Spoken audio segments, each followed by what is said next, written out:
கட்டுப்படுத்து பெருகி வரும் கஞ்சா மது வினை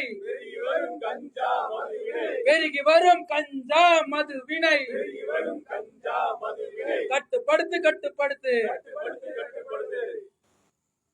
இந்த கண்டன ஆர்ப்பாட்டத்தின் அடுத்த கண்டன உரையாக தமிழர் தேசம் கட்சியின் தலைமை ஒருங்கிணைப்பாளர் குரு மணிகண்டன் அவர்களை கண்டன உரையை பதிவு செய்ய வருமாறு அன்போடு அழைக்கின்றோம்.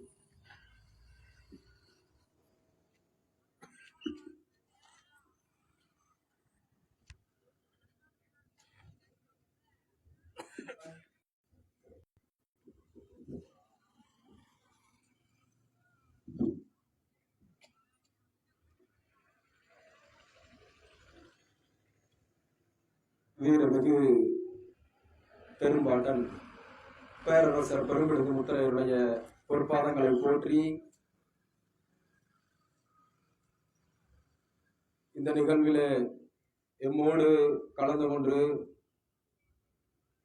கண்டன உரையை நிகழ்த்தியிருக்கக்கூடிய வீர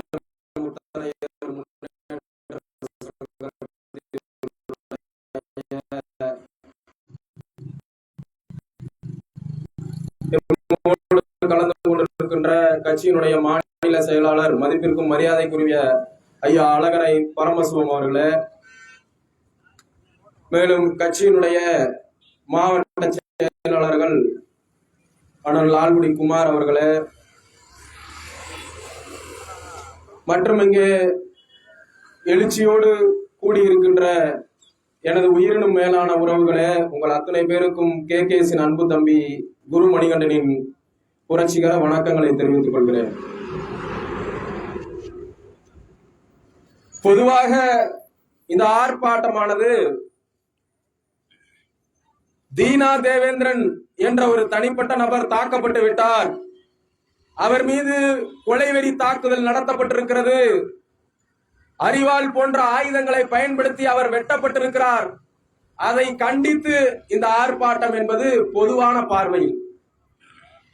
ஆனால் இந்த ஆர்ப்பாட்டத்தின் மூலம் நாம் இங்க இருக்கக்கூடிய வெகுஜன மக்களுக்கு தெரிவிப்பது என்னவென்று சொன்னால், ஒட்டுமொத்த தமிழகத்திலும் தினம் தினம் இது போன்ற குற்றங்கள் நடந்து கொண்டிருக்கிறது. வெறும் தனிநபருக்கான ஆர்ப்பாட்டம் அல்ல, சாமானிய மக்கள் ஒரு கட்சியினுடைய ஒரு மாநில கட்சியினுடைய மாநில பொறுப்பாளரே பாதுகாப்பு இல்லாமல் எளிமையாக அருவாள் எடுத்து வெட்டப்படுகிறார் என்று சொன்னால் தமிழ்நாட்டில் சட்டம் ஒழுங்கினுடைய நிலைமை என்ன என்பதை தோலுரித்து காட்டுவதற்காக தான் இந்த ஆர்ப்பாட்டம். வெறும் தீனா தேவேந்திரன் அவர்கள் மீது இருக்க வழக்கை திரும்ப பெறு, அவர்களுக்கு பாதுகாப்பு வழங்கலாம் அடுத்த கட்டம். ஒரு கட்சியினுடைய மாநில செயலாளர், மாநில இளைஞரணி செயலாளர் எளிமையாக அவர் இருக்கிற பகுதியிலேயே அவர் இருக்கிற ஊரில் உள்ள கஞ்சா குடுக்கிகளால் வெட்டப்படுகிறார் என்று சொன்னால் காவல்துறை இங்கே சட்டம் ஒழுங்கை தன்னிடத்திலே வைத்திருக்கிறதா? சட்டம் ஒழுங்கு காவல்துறையின் வசம் இருக்கிறதா, இல்லை கஞ்சா குடுக்கியின் வசம் தான் இருக்கிறது என்பதனை தோலுரித்து காட்டுவதற்காக தான் இந்த கண்டன ஆர்ப்பாட்டம். என் அன்பார்ந்தவர்களே, இங்கே காவல்துறைக்கு ஒரு பொதுவான கருத்து இருக்கிறது, பொதுவான நியதி இருக்கிறது. இரண்டு தரப்பினர்கள் அடித்துக் கொண்டார்கள் என்று சொன்னால் ஒருவன் அடிக்கிறான், இன்னொருவன் அடி வாங்குறான். அடித்தவன் பாதிப்பை ஏற்படுத்தியவன், அடி வாங்கினவன் பாதிப்பிற்கு உள்ளாகவன். ஆனால் நீங்கள் ரெண்டு பேரும் அடித்துக் கொண்டு காவல் நிலையத்திற்கு சென்றீர்கள் என்று சொன்னால் பாதிக்கப்பட்டவனையும் பார்க்காது, பாதிப்பை ஏற்படுத்தியவனையும் பார்க்காது, இரு தரப்பினர் மீதும் வழக்கு பதிவு செய். இதுதான் நியாயம். காவல்துறையினுடைய நியாயம் பாதிக்கப்பட்டவர்கள் மீது வழக்கு பதிவு செய்வதற்கு காக்கி சட்டை எதற்கு? வெட்கமாக இல்லையா? இது வெட்கங்கெட்ட செயல் இல்லையா? உங்களுக்கு படிப்பு எதற்கு? பயிற்சி எதற்கு? பாதிக்கப்பட்ட மக்களை பாதுகாப்பதற்காக தான் காவல்துறை அரசாங்கம். மாறாக பாதிக்கப்பட்டு வெட்டுப்பட்டு 10 தையல் போட்டு படுத்து கிடக்கிறவன் மீது வழக்கு பதிவு சொல்லி எந்த பயிற்சியில சொல்லி கொடுத்தான்? இந்த காவல்துறை ஆய்வாளர் அவர்களுக்கு சொல்லி கொடுத்தது யாரு? உங்களுக்கு எதற்கு யூனிஃபார்ம்? முன்னாள் முதல்வர் கலைஞர் கருணாநிதி அவர்கள் சொன்னார், காவல்துறையினுடைய ஈரல் அழுகிவிட்டது என்று சொன்னால் நாங்கள் சொல்கிறோம், காவல்துறையினுடைய ஈரல் மட்டுமல்ல, காவல்துறையின் இதயமே அழுகி போய் தான் கிடக்கிறது. ஏனென்று சொன்னால் ஞானசேகரன் உங்களுக்கெல்லாம் தெரியும், பத்திரிகையிலே வந்து கொண்டிருக்கிறது. அண்ணா பல்கலைக்கழகம், சென்னையில இருக்கக்கூடிய அண்ணா பல்கலைக்கழகத்திலே பல்கலைக்கழக வளாகத்திற்குள்ளேயே சென்று அந்த பல்கலைக்கழகத்திலே படிக்கக்கூடிய மாணவியை பாலியல் ரீதியாக துன்புறுத்திய ஒரு நபருக்கு பாதுகாப்பு வழங்க பார்க்கிறது இந்த தமிழக அரசாங்கமும் தமிழக காவல்துறையும். இந்த தமிழ்நாடு அரசினுடைய சபாநாயகர் சொல்கிறார், என் தம்பி, என் அருமை தம்பி ஞானசேகரன் என்று ஒரு பாலியல் குற்றவாளியை சொல்கிறார். அப்ப இவங்க யோக்கியதை எப்படி இருக்கும்? தமிழ்நாடு அரசினுடைய யோக்கியதை எப்படி இருக்கும்? அது போலதான் தமிழகம் முழுக்க காவல்துறை நடந்து கொண்டிருக்கிறது. முதல்ல ஒரு சம்பவம் நடக்கும் போது காவல்துறை குறிப்பாக விசாரணை என்பது ஆழமான விசாரணையாக இருக்க வேண்டும். மேம்போக்காக இருவர் அடித்துக் கொண்டார், 2 தரப்பினர் மீதும் வழக்கு. எப்படி வழக்கு? 10 தையல் வாங்கினவனுக்கு வழக்கு, அந்த 10 தையல் போட வச்சான் பாருங்க அவனுக்கு வழக்கு, முடிஞ்சு போச்சு. இது எப்படி இருக்குன்னா, குற்றவாளிகளை காப்பாற்றும் நோக்கில் இந்த ஜியபுரம் காவல் ஆய்வாளர் அவர்கள் செயல்படுகிறார் என்பதை நான் இங்கே பட்டவர்த்தனமாக சொல்கிறேன், குற்றம் சாட்டுகிறேன் அவர் மீது. ஏன் சொன்னா, நாளைக்கு இந்த வழக்கு கோர்ட்டுக்கு வரும்போது, நீதிமன்றத்துக்கு வரும்போது இருதரப்பினர் மீது வழக்கு.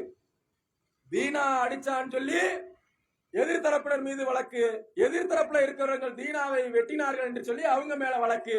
இது எதிரில் கொண்டு போய் முடியும் சொன்னா, 2 தரப்பினரும் பேரம் பேசிக்கொண்டு நீதிமன்றத்திலே நீயும் சாட்சி சொல்லாத நானும் சாட்சி சொல்லாதன்னு முடிச்சு கட்டுங்கிறதுக்காக காவல்துறை குற்றவாளிகளை காப்பாற்றுவதற்காக இரு தரப்பினர் மீதும் வழக்கு பதிந்திருக்கிறது. வெக்கமா இல்லையா? வெக்கமா இல்ல? இதுல வேற 3 மணி நேரத்துல நாங்க குற்றவாளியை கண்டுபிடித்து விட்டோம். அவர் பாவம் அப்படியே யோசமா பில்லடன் அவர் போய் பதுங்கி இருந்தாரு, இவங்க கண்டுபிடிச்சாங்க. அந்த ஊர்லயே வெட்டிட்டு கஞ்சா பாதையில படுத்து கிடந்தா அவரை போய் புடிச்சிட்டு வந்தாங்க. கஞ்சா இதுல ஏன் ஆழமா விசாரிக்கணும்னு சொன்னேன்னா, அவன் ஒரு கஞ்சா வியாபாரி. யாரு? இந்த வழக்குல கைதா இருக்கக்கூடிய செல்வா என்பவர் ஒரு கஞ்சா வியாபாரி. இது குறித்து புகார் அளித்திருக்கிறார். கட்சியினுடைய மாநில இளைஞரணி செயலாளர் தீனா தேவேந்திரன் அவர்கள் காவல்துறையிடம், தனிப்பிரிவு காவலரிடம் 2 முறை 3 முறை புகார் அளித்திருக்கிறார். செல்வா என்ற நபர் கஞ்சா விற்கிறார், தெருவுக்குள் உள்ள இளைஞர்களை கெட்டு குட்டிச்சவராக்குகிறார், அவரை கண்டியுங்கள், வழக்கு பதிவு செய்யுங்கள் என்று 3 முறை புகார் அளித்திருக்கிறார் தொலைபேசியின் வாயிலாக. ஆனா என்ன நடந்துச்சு? இங்க பொதுவாவே காவல்துறை கிட்ட ஒண்ணு இருக்கு, ஒரு கெட்ட பழக்கம். இங்க ஒரு லாட்டரி சீட்டு ஓடுது, சட்டவிரோதமான மது விற்கிறாங்க, சட்டவிரோதமா கோழி சண்டை விடுறாங்க, சட்டவிரோதமான செயல்கள் நடக்குது அப்படின்னு நீங்க 100க்கு கால் பண்ணு, காவல்துறை உங்கள் நண்பன் அப்படின்னு சொல்லி 100க்கு கால் பண்ணுங்கன்னு சொல்லுவாங்க. நீங்க 100க்கு கால் பண்ணி சட்டவிரோதமா நடக்கக்கூடிய செயல்களை தெரிவித்தீர்கள் என்று சொன்னால், எந்த போன் நம்பர்ல இருந்து கால் வந்துச்சுன்னு அந்த சட்டவிரோத தொழில் செய்யறவன்ட்டே போன் நம்பரை கொடுத்துருவாங்க. அவன் என்ன பண்ணுவான் அப்படின்னா, இப்போ ஒரு பேச்சுக்கு லாட்டரி சீட்டு பெட்டாத்தலை பகுதியில ஓடுது, சட்டவிரோதமா பெட்டாத்தலை பஸ் ஸ்டாண்டு பக்கத்துல கஞ்சா விக்கிறான், இதை என்னன்னு பாருங்கன்னு 100க்கு கால் பண்ணி நீங்க சொன்னீங்கன்னா, யார் அங்க லாட்டரி சீட்டு விக்கிறாங்களோ, யார் அங்க கஞ்சா விக்கிறாங்களோ அவர்களுக்கு நீங்கள் தொலைபேசியில அழைத்து சொன்ன அந்த தொலைபேசி எண் உடனடியாக வழங்கப்படும். இந்த தான்பா சொன்னா என்ன ஏதுன்னு பாரியா, ஏயா போன் அடிக்கிற மாதிரி வச்சுக்கிறேன், போன் அடிக்காம தொழில் பண்ண மாட்டியா அப்படின்னு அவன்கிட்ட கொடுத்து, அவன் அடுத்த 1 மணி நேரத்துல அவன் வீட்டுக்கு வருவான். நடக்குதா இல்லையா? 1 மணி நேரத்துல அவன் என்ன பண்ணுவான், என்னை எதிர்த்து நீ காவல்துறையில புகார் பண்ற அளவுக்கு பெரிய ஆளா, நீ அவ்வளவு பெரிய ஆளா அப்படின்னு அவன் அடிப்பான். அடிச்சதுக்கு அப்புறம் 2 தரப்பு மீது வழக்கு. இதான் காவல்துறை நடக்கிற விஷயம். இதே விஷயம் தான் தீனா தேவேந்திரன் வழக்கில் நடந்துச்சு. தீனா தேவேந்திரன் புகார் அளித்ததனால் அவர் மீது முன் விரோதத்துடன் இருந்திருக்கிறார் செல்வா என்பவர். அந்த முன் விரோதத்தை தீர்த்து கொள்வதற்காக பொங்கல் விளையாட்டு போட்டியை பயன்படுத்தி இருக்கிறார். அவ்வளவுதான். இது ஏதோ ஒரு தெரு சண்டை அல்ல. நல்லா தெரிஞ்சுங்க, காவல்துறையுடைய முழுக்க முழுக்க தோல்வி இது. இந்த தோல்வியினால் ஏற்பட்டதுதான் இந்த சண்டை. இது என்ன இருக்குன்னா, அவரை தீனா தேவேந்திரன் வெட்ட வேண்டும் அப்படிங்கிற நோக்கில வெட்டல. நல்லா தெரிஞ்சுங்க, கொலை செய்ய வேண்டும் என்ற நோக்கில வெட்டி இருக்கான். கொலை செய்ய வேண்டும் என்ற நோக்கில வெட்டுவன் தான் தலையில வெட்டுவான். எத்தனை குற்றவாளிகளை நீங்க பாத்திருக்கீங்க? தலையில் வெட்டக்கூடியவனுடைய நோக்கம் என்னன்னா, தலையில வெட்டினா உடனடியா செத்துருவான். அப்ப கொலை செய்யும் நோக்கத்தோட அவன் வெட்டியிருக்கான். விட்டுருந்தா கொலை நடந்திருக்கும். அந்த கொலைக்கு காரணம் இங்க இருக்கக்கூடிய காவல்துறை. ஜீயபுரம் வட்ட காவல்துறை, பெட்டவாய்த்தலை சார்பு காவல்துறை. இப்ப என்ன நடக்குது பாருங்க. இது மாதிரி சொல்லி கொடுத்ததனோட விளைவுதான் சட்டத்துறை அமைச்சர் இருக்கார் பாருங்க. இந்த தமிழகத்துக்கு சட்டத்துறை அமைச்சர் ஒருத்தர் இருக்கார். அவரை உருவாக்குனதே நம்ம கட்சி தான்.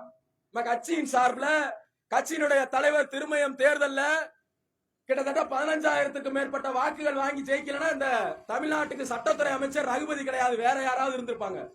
அந்த சட்டத்துறை அமைச்சருடைய சொந்த ஊரிலே கனிம வளங்களை திருடுகிறார்கள், கல்குவாரிகள் சட்டவிரோதமாக நடக்கிறது, கனிம வள திருட்டிலே ஈடுபடக்கூடியவர்கள் மீது நீங்கள் நடவடிக்கை எடுக்க வேண்டும் என்று வட்டாட்சியர் மீது புகார் அளித்தார்கள் ஜெகபர் அலி என்கின்ற சமூக ஆர்வலர்.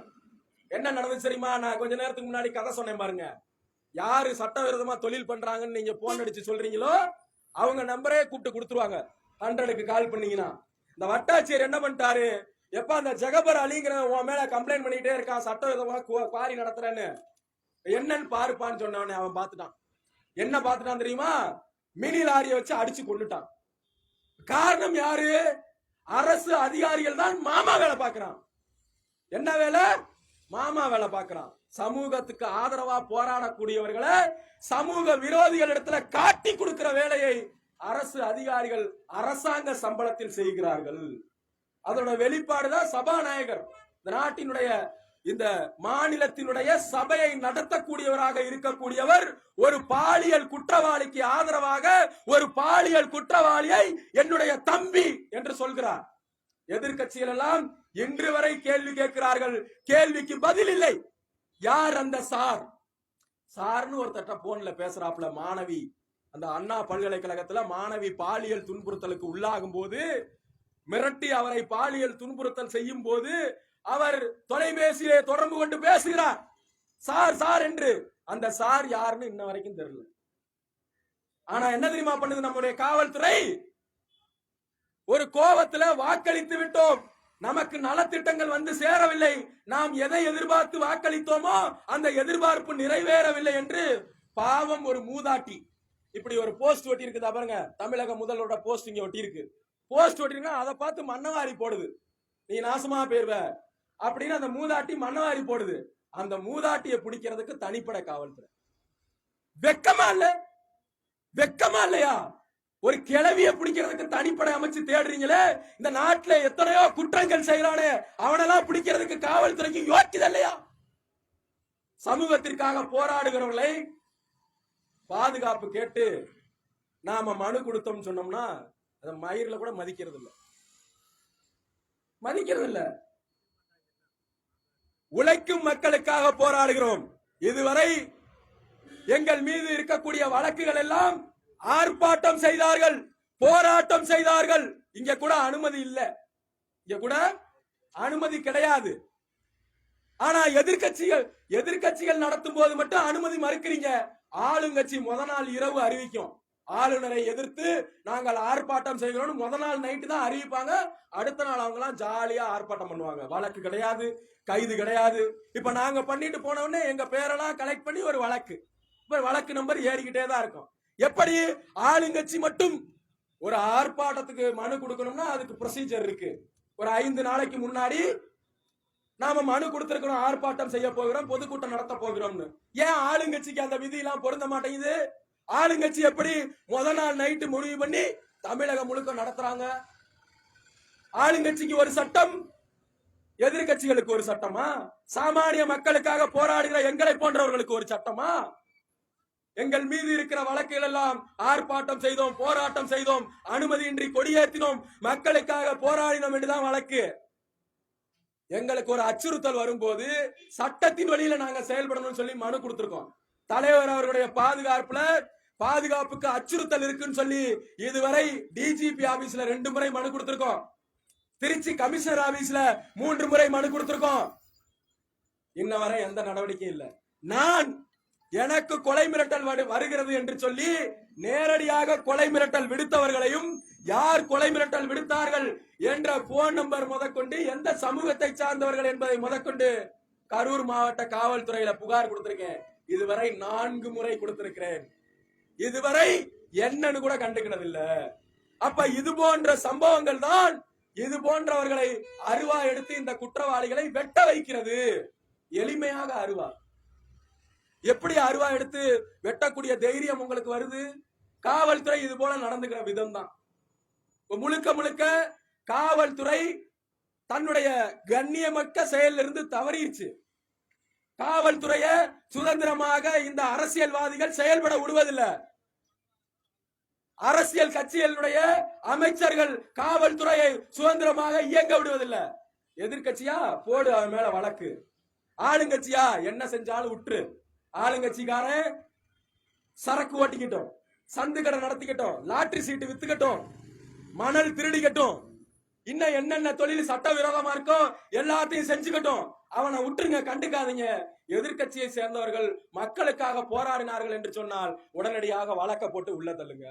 இப்ப வழக்க போட்டுறது அனுமதியின்றி கூடியிருக்கும்னு போன உடனே வழக்கு போட்டுருவாங்க. அப்புறம் என்ன சொல்றது? இவர்கள் மீது 30க்கும் மேற்பட்ட வழக்கு இருக்கு, இவங்க சட்ட விரோதக்காரர்கள், இவங்க ரவுடிகள். இங்க அனுமதி கொடுத்திருந்தா நாங்க பாட்டுல ஆர்ப்பாட்டத்தை நடத்திட்டு போவோம்.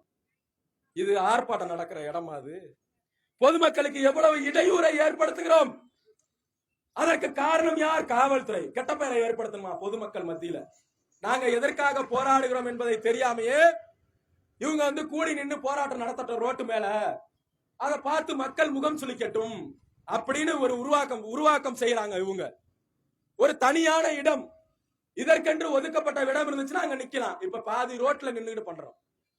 இதுக்கு காவல்துறை இங்க நின்னுகிட்டு இருக்காங்க. எங்களுக்கு இங்க நின்று பண்றதுக்கு இதுல உட்காந்து பண்றதுக்கு எவ்வளவு நேரம் ஆகும்? உட்காரட்டுமா? நாங்க அப்படியே இங்க ஒரு 100 பேர் இருக்கோம், இப்படி உட்காந்தோம்னு வச்சுங்களேன், கைது பண்ணி கூட்டிட்டு போவீங்க. கைது பண்ணுங்க, ரிமாண்ட் வேணாலும் பண்ணிக்கங்க. என்ன பண்ணுவீங்க? தனியான இடம் ஒதுக்கணும். அதுதான் ஜனநாயகம். தனியா இடம் ஒதுக்கி எந்த பொதுமக்களுக்கும் இடையூறு இல்லாத அளவுல இடத்தை ஒதுக்கி கொடுக்கணும் காவல்துறை. அதையெல்லாம் செய்யறதில்ல. ஆளுங்கட்சிக்கு ஒரு சட்டமும் எதிர்கட்சிகளுக்கு ஒரு சட்டமும் இருப்பதனால் இங்கே அதை வெளிப்படுத்துவதற்காக தான் நாம ஆர்ப்பாட்டத்தில் ஈடுபடுறோம். தோலுரித்து காட்ட வேண்டும். இங்க இவ்வளவு பிரச்சனை நடந்துட்டு இருக்கு. தினம் தினம் பெண்கள் பாதிக்கப்படுகிறார்கள். தினம் ஒரு கொலை நடக்கிறது. தென் மாவட்டத்திலே சாதிய கொலைகள் நடக்கிறது. மத்திய மாவட்டத்திலும் அது தொடர்கிறது. ஆனால் இதையெல்லாம் கண்டுகொள்ளாமல் தமிழக முதல்வர் போட்டோ ஷூட் நடத்திக்கிட்டு இருக்காரு. சிவகங்கையில போய் போட்டோ ஷூட் நடத்திக்கிட்டு இருக்கார் தமிழக முதல்வர் அவர்கள். வரலாறே இல்லாத, வரலாற்று சான்றுகளற்ற ஒரு கற்பனை கதாபாத்திரம் வாளுக்கு வேலி அப்படிங்கிறவருக்கு அரசு விழா எடுத்து சிலையை திறந்து வைக்க போற தமிழக முதல்வர் அவர்கள். ஆனா பேரரசர் பெரும்பிடுகு முத்தரையர் உள்ளிட்ட ஏடி பன்னீர்செல்வம், தியாகராஜ பாகவதர் போன்ற 3 பெரும் தலைவர்கள் அவருடைய சிலை திறக்கும் போது திருச்சிக்கு வர்றதுக்கு முதல்வருக்கு நேரம் பத்தல. ஆனா வரலாற்று சான்றுகளை பிரிட்டிஷ்காரன்ட்டே இல்ல, கல்வெட்டும் இல்ல, செப்பு பட்டயமும் இல்ல, எதுவும் இல்ல, அவர் வாழ்ந்ததுக்கான ஆதாரமும் இல்ல. பெரும் சர்ச்சைக்குரியவர். அவருக்கு ஒரு சிலை திறக்கிறான், ஒரு சாதியோட வாக்க வாங்குறதுக்காக, ஒரு சாதியினுடைய வாக்குகளை வாங்குவதற்காக. யார் என்ன சொன்னாலும் சரி, ஒரு 10 லட்சம் பேர் இருக்க, நாங்க ஒன்னா ஓட்டு போடுறோம், பாகுபலிக்கு செலவைங்கன்னு சொன்னா தமிழக அரசாங்கம் பாகுபலி இந்த சமூகத்தினுடைய சாதியை சார்ந்தவர் அப்படின்னு செலவைக்கும். இப்படிப்பட்ட கேவலமான ஆட்சி நடக்கிற இந்த மண்ணில கட்சியினுடைய மாநில பொறுப்பாளர்களுக்கே உரிய பாதுகாப்பு இல்லைன்னு சொன்னா சாமானிய மக்களுக்கு எப்படி நீங்கள் பாதுகாப்பை உறுதி செய்ய போகிறீர்கள் என்று சொல்லி பாதிக்கப்பட்டவர்கள் மீது பதிந்த வழக்கை திரும்ப பெறணும். இது முழுக்க முழுக்க குற்றவாளிகளை தப்ப விடுவதற்கான நோக்கம். அதனால இதை கேட்டுக்கிட்டு இங்கே சிறப்பான பாதுகாப்பை வழங்கி இருக்கக்கூடிய காவல்துறை அதிகாரிகளுக்கும் ஊடகத்துறை நண்பர்களுக்கும் இங்கே குழுமி இருக்கின்ற எனது உயிரினும் மேலான உறவுகள் அனைவருக்கும் வாய்ப்பை வழங்கியதற்கு நன்றி கூறி விடைபெறுகிறேன். நன்றி, வணக்கம்.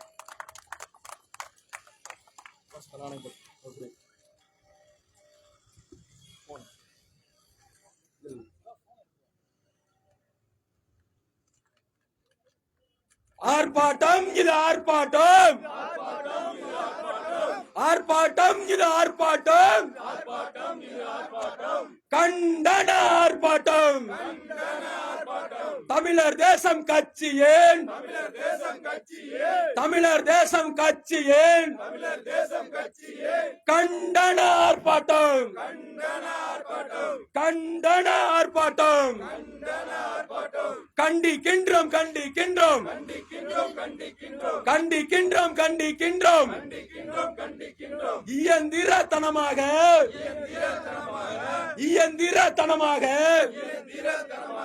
பாதிக்கப்பட்ட தரப்பினர் மீது பாதிக்கப்பட்ட தீனா தேவேந்திரன் மீது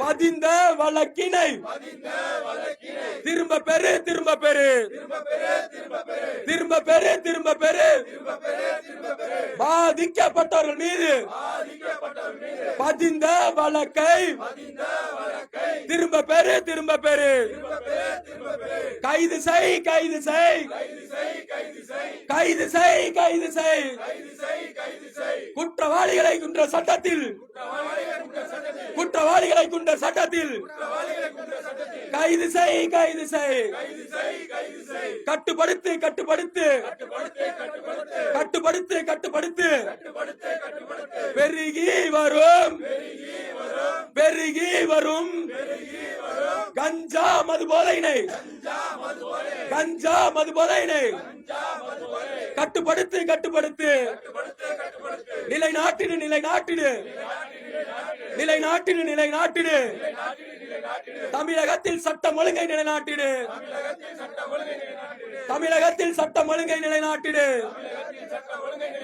உறுதி செய் உறுதி செய் உறுதி செய் உறுதி செய் உழைக்கும் மக்களின் உழைக்கும் மக்களின் பாதுகாப்பினை உறுதி செய் பாதுகாப்பினை உறுதி செய் திரும்ப பெறு திரும்ப பெறு திரும்ப பெறு திரும்ப பெறு பாதிக்கப்பட்ட பாதிக்கப்பட்ட தீனா தேவேந்திரன் தீனா தேவேந்திரன் மீது பதியப்பட்ட வழக்கினை திரும்ப பெறு வழக்கினை திரும்ப பெறு